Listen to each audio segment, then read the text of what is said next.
ध्यान से सुनना इस चीज़ को। बहुत इंपॉर्टेंट बात मैं बताने जा रहा हूँ जो कि शायद से आने वाले 10 सालों के लिए फुटबॉल को हमेशा के लिए बदल देगा। करीब आओ। पीएसजी लमीन यमाल को 230 मिलियन यूरोज में खरीदने वाली है। लिख के ले लो।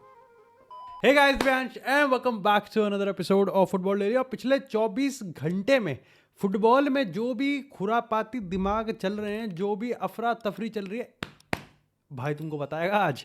और भाई सबसे पहले स्टार्ट करते हैं यहाँ पर सबसे सीरियस, सबसे जिस पे भरोसा होगा, भरोसेमंद न्यूज से, जो कि यहाँ पर निकल के आई है जो कि निकल के आए यहाँ पर स्पेनिश सोर्सेज से, जो कि ये बताते हैं कि भैया देखो, लमीन यमाल के लिए ना पीएसजी बैंक तोड़ने के लिए तैयार है। हाँ, लमीन यमाल के लिए तो पीएसजी बैंक है, जेसीबी की से खुदाई भी करवाने के लिए तैयार हो जाएगी। लमीन यमाल उस तरीके का प्लेयर है। और लेकिन डिटेल्स पे जाते हैं ना, डिटेल्स पे जाते हैं। देखो तुम पता, तुम्हें मुझे भी है, लेकिन वीडियो को यहाँ पर एटलीस्ट हम 30 सेकंड तो खींचे। यहाँ पर रिपोर्ट के हिसाब से यहाँ पर लमीन यमाल लुइस एनरिके के यहाँ पर जो प्रोजेक्ट है उसको बढ़िया तरीके से यहाँ पर सप्लीमेंट करेगा, कॉम्प्लीमेंट करेगा।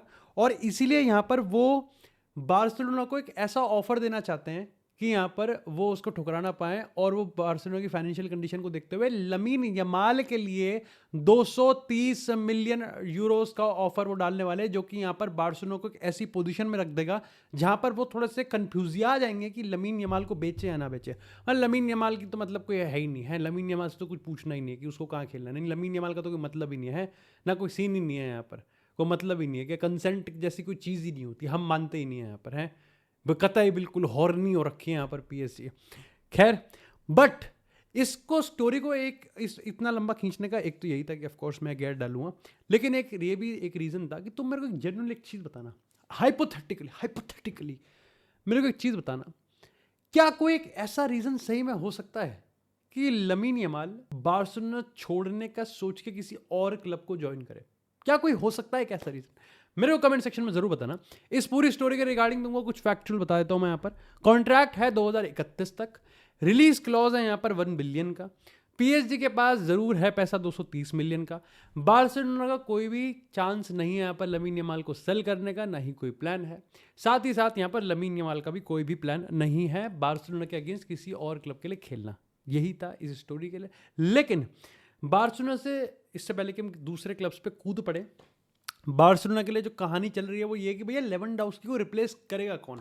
और यहाँ पर मैं तुम्हारे लिए 3 प्लेयरों के नाम लेके आया हूँ, क्योंकि मेरे को एक्चुअली मैं यहाँ पर जितने भी आर्टिकल्स में पढ़ रहा हूँ उसमें मेरे को 3 ही प्लेयर का नाम सामने निकल के आ रहा है।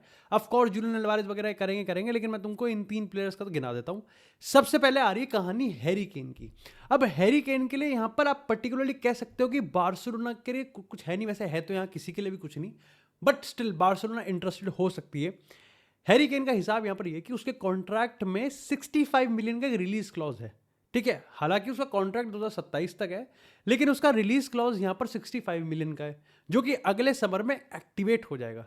लेकिन उस रिलीज क्लॉज को समर में एक्टिवेट कराने के लिए आपको जनवरी में ये चीज नेगोशिएशन करना पड़ेगा, यानी कि 1 जनवरी से 31 जनवरी तक की डेडलाइन है।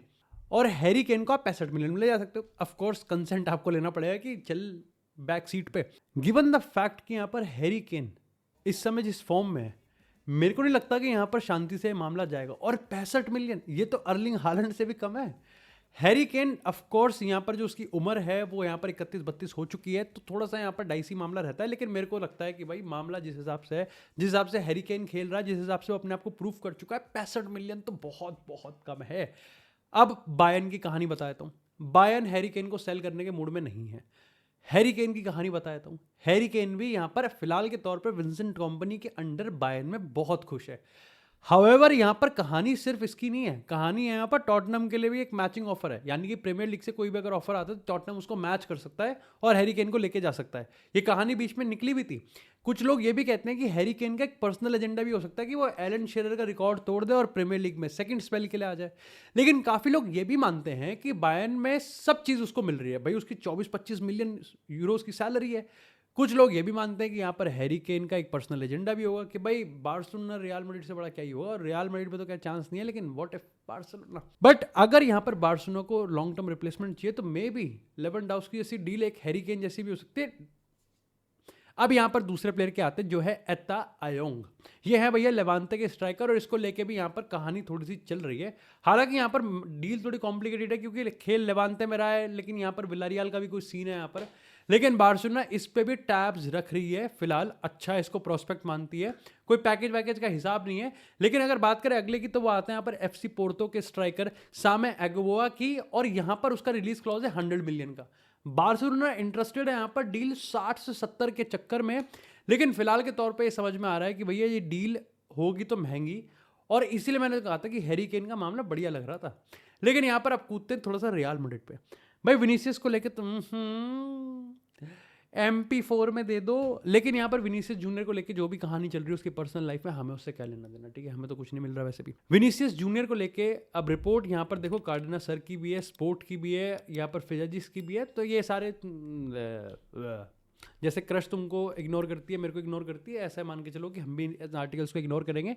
लेकिन सीरियस ये हो जाता है जब यहाँ पर गैलम बलाक ने एक्चुअली में BBC स्पोर्ट में भी एक कॉलम में लिखा है कि विनीसियस जूनियर को लेके जो कॉन्ट्रैक्ट स्टैंड ऑफ है वो अभी भी बिल्कुल बरकरार है, यानी कि चीज़ें ठीक हुई नहीं है, ज़रा सी भी ठीक होने का नाम भी नहीं ले रही है। ऐसे में अब यहाँ पर ये कहानियां निकल के आ रही है कि भाई विनीसियस जूनियर अगर यहाँ पर कॉन्ट्रैक्ट की डिमांड्स को नहीं मानते तो उनको सेल करने का पूरा पूरा प्लान है अगले समर ट्रांसफर विंडो में, और विनीसियस जूनियर को यहाँ पर सेल कर देंगे। अब चाहे कोई, अब इसमें तुम PSG का भी जोड़ सकते हो कि PSG पे बहुत पैसा है लमीन यमाल, तो वो इसके लिए भी दे देंगे।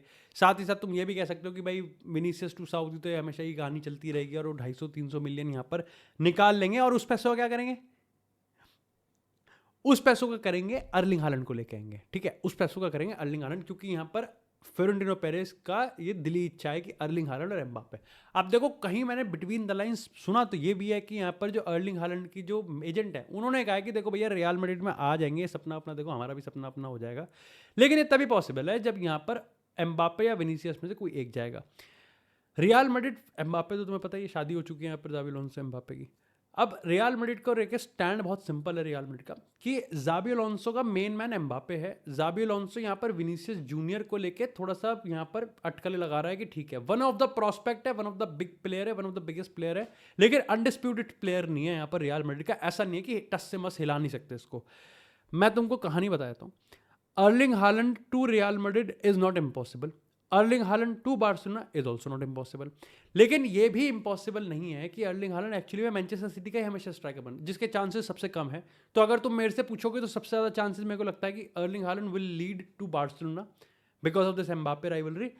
उसके बाद Erling Haaland to Real Madrid, next 2 year की बात कर रहा हूँ मैं, नेक्स्ट 2 साल की बात कर रहा हूँ, एंड सबसे लास्ट में रखता हूँ मैं कि अर्लिंग हालैंड एक्चुअली में मैनचेस्टर सिटी में ही रहेगा और वहीं पर एक लेजेंड बनेगा। आई कैन स्टिल थिंक, और मेरे को लगता है कि ये मामला गर्म इसलिए भी होगा क्योंकि विनीसियस जूनियर को लेके मामला अब सही में सीरियस होता हुआ जा रहा है, और रियल मैड्रिड यहाँ पर लिटरली इस चीज़ को देख रही है कि हाँ भाई अच्छा चलता, यहाँ पर हो सकता है दिन शगनादी का गाना चल सकता है विनीसियस जूनियर की फेयरवेल पे। हावेवर 20 गोल और मुठ बच जाएगी यहाँ पर फ्लोरेंटिनो पेरेस और ज़ाबी अलोंसो में। अगर विनीसियस ने 20 गोल मार दिए तो हो जाएगी यहाँ पर। इसी के साथ यहाँ पर अब हम बात करते हैं यहाँ पर मैनचेस्टर यूनाइटेड की, क्योंकि पता नहीं अचानक से ये क्या अंडरटेकर की तरह एंट्री ली है। एक शेख है तुर्की शेख नाम है, जो कि UAE के हैं कि सऊदी के हैं, साला पता नहीं चलता, लेकिन आई थिंक सऊदी के यहाँ पर एक काफी अच्छे जर्नलिस्ट हैं। उन्होंने ये खबर आउट ऑफ नोवेयर फैला दी कि मैनचेस्टर यूनाइटेड एक एडवांस नेगोशिएशन में है इन्वेस्टर लेने के लिए। अब 3 घंटे पहले रेडक्लिफ का आया है इंटरव्यू, भाई ने नहीं बोला कुछ, भाई ने ग्लेजर को ग्लेज कर दिया यहाँ पर, और भाई ने कर दिखा। अब कंफ्यूजन का यहाँ पर काफी ज्यादा माहौल है, तो आप कह सकते हो कि माहौल नॉट सो पूरा वेवी है, क्योंकि फैंस को नहीं समझ में आ रहा कि कौन है, और ये एक्चुअली में बात अभी तक किसी की पुष्टि नहीं हुई है। कुछ लोग कह रहे हैं कि UAE का है, कुछ लोग कह रहे हैं सऊदी है, कुछ लोग कह रहे हैं शेख, कुछ नहीं है। जो कंफर्म है, हाँ वो कंफर्म ये है कि 5 बिलियन का तो मिनिमम ऑफर आना चाहिए। जो अटकलें लगाई जा रही है वो ये है कि रेडक्लिफ को घर के किबाड़ में आने दिया जाएगा या नहीं, या बाहर ही चौकट से कह दिया जाएगा कबूतर जा। देखो यहाँ पर एक लीगल टर्म आता है दैट इज ड्रैग ऑन। कुछ रिपोर्ट्स का ये मानना है कि अगस्त 2025 से पहले सर जिम रैटक्लिफ के पास यहाँ पर ये अथॉरिटी थी और उनके पास ये राइट था कि अगर कल को कोई एक ऑफर आता है मैनचेस्टर यूनाइटेड को खरीदने के लिए, तो सर जिम रैटक्लिफ के पास राइट टू रिफ्यूज था, यानी कि वो उस ऑफर को ठुकरा सकते थे और यहाँ पर डील को रोक सकते थे। अगस्त 2025 के बाद अब वो राइट खत्म हो चुका है और अब वो राइट आ चुका है यहाँ पर छिपकलियों के पास, यानी कि ग्लेजर्स के पास। अगर यहाँ पर ग्लेजर्स चाहें तो वो पूरा क्लब बेच सकते हैं और उसमें रैटक्लिफ भी लिपट जाएगा। तो यानी कि कल को मान लो कोई आता है और वो कहता है कि मेरे को तो पूरा 100% चाहिए, तो ये लो, तो उसमें रेडक्लिफ भी नहीं रखेगा, रेडक्लिफ का भी कुछ नहीं होगा। हाउएवर कौन है नहीं पता, क्यों है नहीं पता, क्या ये डील होने वाली है नहीं पता, कितने में होगी नहीं पता, कब तक पता चलेगा नहीं पता, तो कुछ नहीं पता। क्या पता है, कुछ हो रहा है, बस दैट्स इट।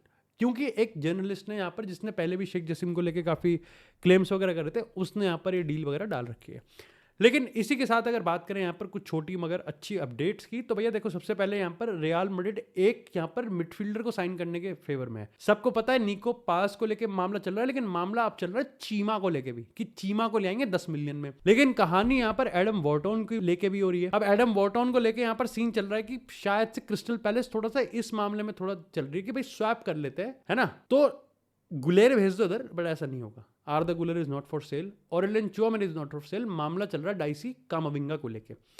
ऑल्सो यहां पर मार्क गोई को लेके, जो कि सिर्फ चल रहा था कि लिवरपूल क्रिस्टल पैलेस लिवरपूल, लेकिन अब मार्क गोई को लेके सीन बन रहा है कि मैनचेस्टर यूनाइटेड भी है। लेकिन जब उसको पता चला कि यहाँ पर Liverpool, Bayern Munich, Barcelona, real Madrid जैसे क्लब्स रेस में है, तो फिर मैनचेस्टर यूनाइटेड कहना नहीं ठीक है, हम हैरी मैग्वायर का कॉन्ट्रैक्ट रिन्यू कर लेते हैं, क्योंकि यहाँ पर बायर्न म्यूनिख थोड़ा सा पीछे है। इन केस यहाँ पर किम मिन जे की बात करें या फिर जोनाथन ता की बात करें, अगर वो इनमें से किसी को भी लूज करते हैं, तो वो यहाँ पर मार्क गोई को लेकर थोड़ा सा मामला डाइसी कर सकते हैं। हाउएवर कुछ रिपोर्ट्स ने ये कहा है कि मार्क गोई का एक्चुअली में सपना है रियल मैड्रिड के लिए खेलना, जो कि बहुत बड़ा यहाँ पर एक सेटबैक हो सकता है लिवरपूल के लिए, क्योंकि सबको पता है कि लिवरपूल के लिए एक बहुत बड़ा यहाँ पर प्रायोरिटी बन के निकल के आ रहा है, that is the centre back deal. और अगर ये नहीं होता तो फिर मामला लिवरपूल का थोड़ा सा गड़बड़ाता हुआ दिख सकता है। लेकिन that's it for this episode guys. अगर तुमको एपिसोड पसंद आया और फुटबॉल डेली अगर तुमको चाहिए यहाँ पर, और मैं क्लब्स को, अगर तुम किसी और क्लब के फैन हो, तुम चाहते हो कि मैं यहाँ पर उस क्लब की खबर भी यहाँ पर कवर करूँ, तो डू मेक श्योर कि तुम कमेंट सेक्शन में जरूर बताना। आई लव यू गाइस, इसी तरह प्यार बनाते रहो। मिलते हैं नेक्स्ट एपिसोड में, तब तक के लिए अपने और अपने परिवार का ध्यान रखें। व्हाट, ये क्राइम पेट्रोल जैसा एंडिंग क्यों दे रहा हूँ मैं?